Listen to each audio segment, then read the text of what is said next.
మన తెలంగాణలో మొట్టమొదటి ఫ్యాక్టరీ అవుట్లెట్ మన ముకుంద జ్యువెలర్స్ లో లైట్ వెయిట్ ఆభరణాలు కలెక్షన్స్ ఎన్నెన్నో అన్ని జ్యువెలరీస్ పై VA కేవలం 2 to 12% మాత్రమే. విచ్చేయండి ముకుంద జ్యువెలర్స్. ఆమె తల్లిదండ్రులు రోజువారీ కూలీలు. ప్రతిరోజు పనికి వెళ్తే గాని పూట గడవని పరిస్థితి. చిన్నతనం నుంచి తల్లిదండ్రుల కష్టాన్ని చూసి చలించిపోయింది ఆ యువతి. కుటుంబానికి అండగా నిలబడాలని ఇంటర్ వృత్తి విద్యా కోర్సులో చేరి చదువు కొనసాగిస్తోంది. కానీ విధి వెక్కిరించడంతో అనూహ్యంగా ఆ యువతి బ్లడ్ క్యాన్సర్ బారిన పడింది. కుటుంబాన్ని పోషించాలనుకున్న ఆ చేతులు తన ప్రాణాలను నిలబెట్టాలని వేడుకుంటున్నాయి.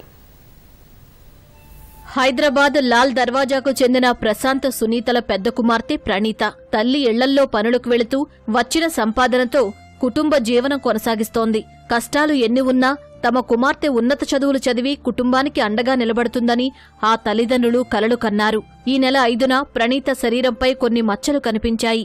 ఎంతకీ తగ్గకపోవడంతో ప్రైవేట్ ఆసుపత్రికి తీసుకెళ్లగా పరీక్షల్లో ఆమెకు బ్లడ్ క్యాన్సర్ ఉన్నట్లు నిర్ధారణ అయింది. ప్రస్తుతం ఆమె బసవతారకం ఆసుపత్రిలో ఐసీయూలో చికిత్స పొందుతోంది. వైద్యులు ప్రతిరోజు ప్లేట్లెట్స్ ఎక్కిస్తూ ఆమె ప్రాణాలు నిలిపే ప్రయత్నం చేస్తున్నారు.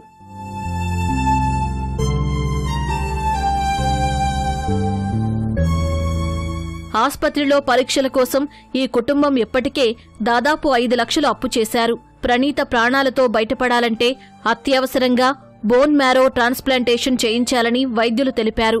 ఈ క్లిష్టమైన ఆపరేషన్కు సుమారు 30 లక్షల వరకు ఖర్చవుతుందని, ఇది ఆరోగ్యశ్రీ కింద వర్తించదని వారు వాపోయారు. కుమార్తె ప్రాణాలు నిలపడానికి ఏం చెయ్యాలో తెలియక ఆ తల్లి కన్నీరు మున్నీరవుతోంది. ప్రస్తుతం ప్రణీత జీవితం దాతల సాయంపై ఆధారపడి ఉంది. బ్లడ్ క్యాన్సర్ వచ్చిందండి. బోన్ మ్యారో ట్రాన్స్ఫర్ చేద్దామన్నారు. దానికి 30 lakhs నుంచి 20 lakhs దాకా కావాలని డబ్బులు చెప్పారు. మాకు డబ్బులు లేవండి, మేము పేదవాళ్ళమండి, మేము వర్క్ చేసి తినేటోళ్ళు, కొంచెం సాయం చేయండి ప్లీజ్. చికిత్స కోసం ఆర్థిక సాయం అందించాలని, తన బిడ్డ ప్రాణాలు నిలబెట్టాలని ఆ తల్లి చేతులు జోడించి అడుగుతుంది. విధి వెక్కిరించిన తమను ఆప్తులుగా ఆదుకోవాలని ప్రాధేయపడుతున్నారు.